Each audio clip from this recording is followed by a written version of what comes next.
Good afternoon. Thank you for watching this recorded webinar. This is the USDA program annual training.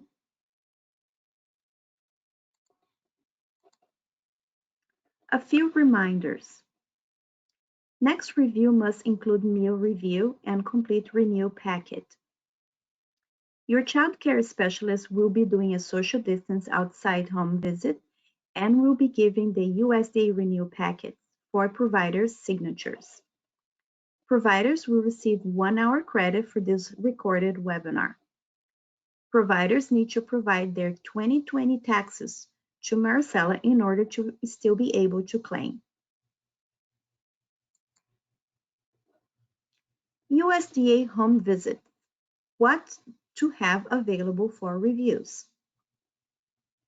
Dear providers, as always, we wanted to keep in mind the importance of record keeping, including the following documents that must be available for reviews. We're going to show you examples of what you have to keep in mind when you are doing your USDA reviews. First, you need to have your application, FNS, license and agreement, a copy of the last annual training, a copy of the last 3 reviews. It's the green paper. When your child care specialist comes to visit you, she keeps a copy and she gives you a copy. The attendance, the menus, meal counts up to date. If submitting claims online, do not enter information every day. Please, data has to be entered at least by the 15th and the 30th of the month. And you must have records in writing and available for reviews. Failure to have these records will result on meals to be disallowed. Menus must be posted and dated in a visible area for parents or guardians for their information, and know the meals offered to the children during the day. So you can post that on the bulletin board. And also you should have the enrollment forms for children in care. Claim submission. USDA online program and forms are easy to follow and submit. You have to make sure you submit your claim no later than the 5th of the following month you are claiming. So this is the sample of the items to keep posted at home. When you receive the infant toddler family daycare approval letter, you also on the back you will receive also you have the Virginia Child and Adult Care Food Program daycare home application for participation, and the form looks like this. And on the bottom it's your certification of the training. So this is the application, agreement, and the copy of the last annual training certificate. So if you're watching this webinar, you receive 1 hour credit and you receive that will be your annual training certificate. Also, this is the green form I talked about on the last slide, that you always receive a copy when the child care specialists do the meal review. This is the sample of the items to keep at home and available for reviews. The last 3 home reviews, you should keep the last 3 ones. Usually the child care specialist comes every 3 months for the USDA review, and they give you a copy of this.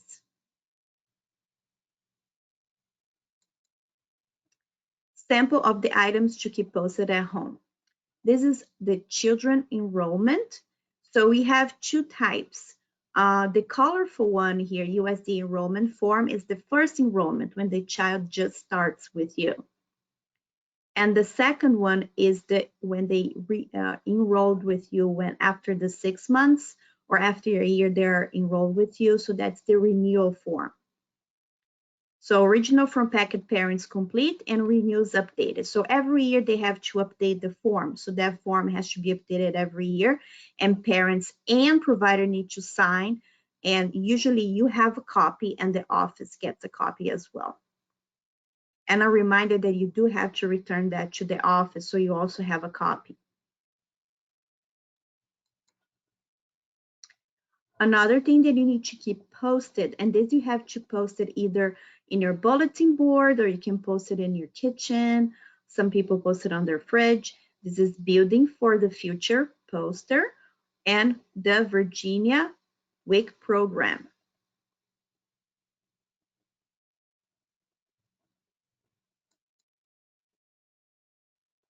Infant Feeding Revised CACFP 14/2015 B2.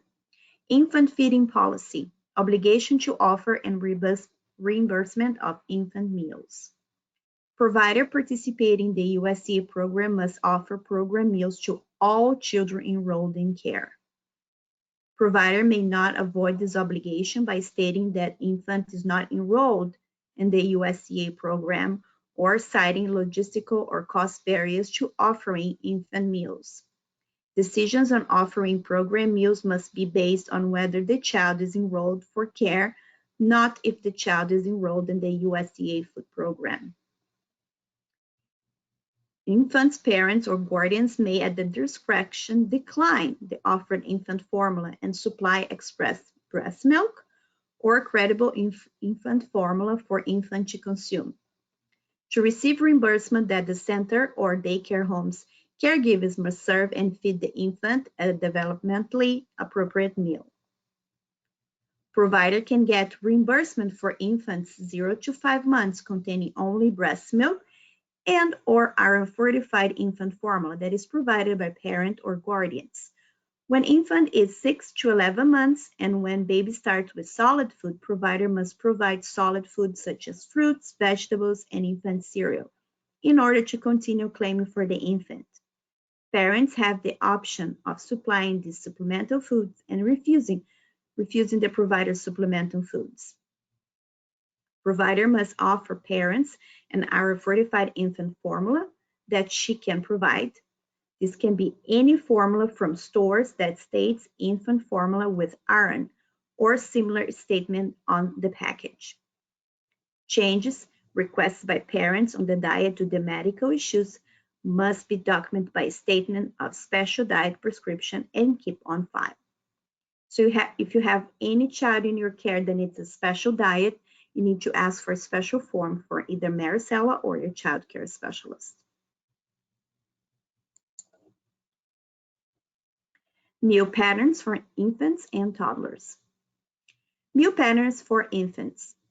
USDA CACFP, Child and Adult Care Food Program meal patterns are focused to ensure children and adults to have access to healthy, balanced meals throughout the day. The infant meal patterns support the consumption of vegetables and fruit without added sugars. Infant meal pattern. Encourage and support breastfeeding. Providers may receive reimbursement for meals when breastfeeding mother comes to the daycare center or home and directly breastfeeding her infant, and only breast milk and infant formula are served to infants 0 through 5 months old. Developmentally appropriate meals. 2 age groups instead of 3, 0 through 5 months old and 6 through 11 months old, and solid foods are gradually introduced around 6 months of age as developmentally appropriate. A reminder that you need to have a conversation with parents when they are starting feeding their child. Developmentally appropriate meals requires a vegetable or fruit or both to be served as a snack for infant 6 through 11 months old. No longer allows juice or cheese food or cheese spread to be served and allows ready-to-eat cereals at snack only for infants 6 to 11 months. If serving mixed vegetables or fruit plates, you need to include which vegetables or fruits are included in the mix. A reminder, don't just write mixed vegetables or fruit plates. You have to write the exactly vegetable and the exact fruit when you're claiming. Meal patterns for infants and toddlers. Infant meal pattern. So let's start with 0 to 5 months. First, they start with breast milk. They start with breakfast. 4 to 6 fluid ounces breast milk or formula. It has to be iron fortified infant formula. AM snack or PM snack. 4 to 6 ounces of breast milk or iron fortified infant formula. Lunch or supper. 4 to 6 fluid ounces of breast milk or iron fortified infant formula. Once they started the 6 months to 11 months, it changes. Breakfast, 6 to 8 fluid ounces of breast milk or iron fortified infant formula. And then 0 to 4 tablespoons of infant cereal, meat, fish, poultry, whole eggs, cooked dry beans or peas, cheese or yogurt, and 0 to 2 tablespoons of fruit or vegetable, plain fruit or vegetable only. AM snack or PM snack, 2 to 4 fluid ounces of breast milk or iron fortified infant formula, 0 to half slice of bread or crackers, or 0.04 tablespoons of infant cereal or ready-to-eat cereal, 0 to 2 tablespoons of fruit or vegetable, plain fruit or vegetable only. Lunch or supper, 6 to 8 fluid ounces of breast milk or iron fortified infant formula, 0 to 4 tablespoons of infant cereal, meat, fish, poultry, whole eggs, cooked dry beans or peas, cheese or yogurt, 0 to 2 tablespoons of fruit or vegetables, plain fruit or vegetable only. Now let's go to the meal pattern regular menu for toddlers. So that's for over 1 year old. The child and adult meal patterns promote meals served that will include a greater variety of vegetables and fruit, more whole grains, and less added sugar and saturated fat. Meal pattern child menu, greater variety of vegetables and fruits. The combined fruit and vegetable component is our separate vegetable component and a separate fruit component. For lunch and dinner, 2 vegetables will be allowed, and one fruit and 1 vegetable. And juice is limited at once per day. More whole grains. At least 1 serving of grains per day must be whole grain rich. Grain-based desserts no longer count towards the grain component. And ounces equivalent are used to determine the amount of credible grains starting October 1st, 2019. More protein options. Meat and meat alternates may be served in place of the bread or bread alternate accompanied at a breakfast and a maximum of 3 times per week. And tofu counts as a meal alternate for protein. Less sugar. Yogurt must contain no more than 23 grams of sugar per 6 ounces.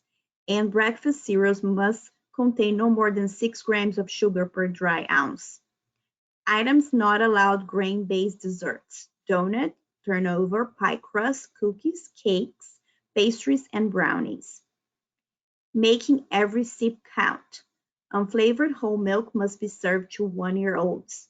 Unflavored low-fat or fat-free milk must be served to children 2 through 5 years old. Non-dairy milk substitutes that are nutritionally equivalent to milk may be served in place of milk to children or adults with medical or special dietary needs. Additional improvements. Frying is not allowed. As a way of preparing foods on site, limiting the purchase of pre-fried foods to no more than 1 serving per week. Example, chicken nuggets, French fries, when warming up in the oven or microwave. Water must be available for children throughout the day. Fluoride tap water allowed. Limit the service of processed meats to no more than once per week. If serving mixed vegetables or fruits, you need to include which vegetables or fruits are included in the mix. So now we're going to talk about the meal patterns for toddlers. Breakfast, 3 components required. So a reminder, when you're claiming, you need to put 3 components. Milk, half a cup. Bread enriched or whole grain, half a slice.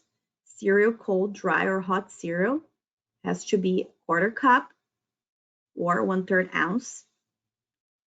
And then meat or meat alternate, so egg or yogurt, optional, 1/2 ounce. Meat and meat alternate may be served in a place of the bread or bread alternate accompanied at breakfast a maximum of 3 times per week. Fruit or vegetable, and 1/4 cup. A snack, a minimum of 2 or 5 components. That's for 1 and 2 years old. Milk, half a cup. Meat or meat alternate, half an ounce. Vegetable, half a cup. Fruit, half a cup. Bread, enriched or whole grain, half a slice. And you can do cereal cold or dry or hot. It can be a quarter, or it can be 1/3 ounce or a quarter cup. Lunch or supper, 5 components required. A milk, half a cup milk. Meat or meat alternate, 1 ounce. Vegetable, quarter cup. Fruit and vegetable, quarter cup total. And bread or bread alternate, whole grain, half slice. At least 1 serving of whole grain must be served per day. Organic food is not required. Civil rights. What are civil rights laws? Civil rights laws guarantee rights for individuals to receive equal treatment and prohibit discrimination in a number of settings, including education, employment, housing, lending, voting, and more. Federal dollars fund food and nutrition programs across the United States, with USDA serving as pass-through agency. These monies are drawn for taxpayers nationwide. As a result, everyone is entitled to equal use of the program, since tax dollars are intended for the benefit of all eligible persons. Legislation. The majority of civil rights legislation stems from the Title VI of the Civil Rights Act of 1964, which was a landmark act prohibiting discrimination on the basis of race, color, and national origin of any program and activities receiving federal financial assistance. Title VI directly addresses what was once the common practice of denying certain persons access to federally funded services, programs, and activities receiving federal financial assistance. Title VI directly addresses what was once the common practice of denying certain persons access to federally funded services, programs, and activities based on their race, color, or national origin. Discrimination. Discrimination is a difference in treatment, either intentional or by neglect, that makes the distinction of one person or group of persons from others based on a protected class. So protected classes: race, color, national origin, sex, age, disability.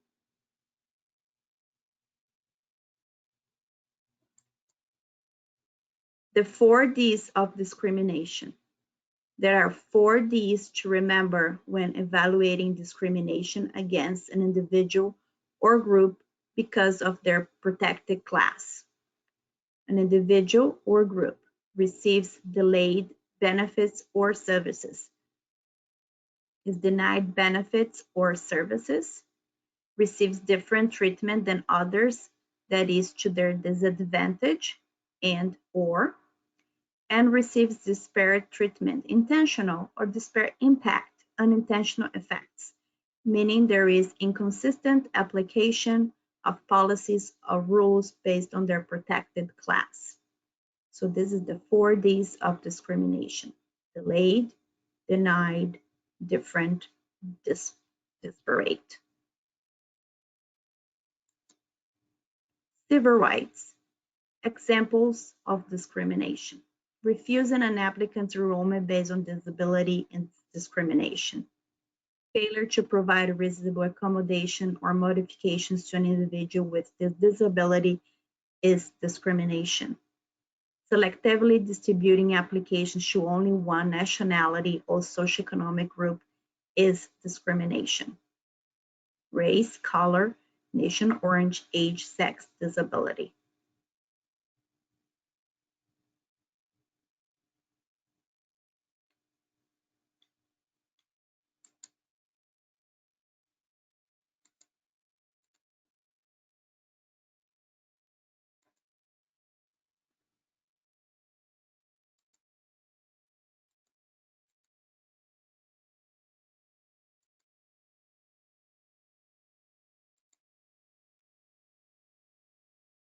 So this concludes our recorded session of the USDA Food Program annual training. After you watch, we will have your email set up so we can give a 1-hour credit, and you'll be contacted by your child care specialist to schedule your signature for your packet. Thank you so much.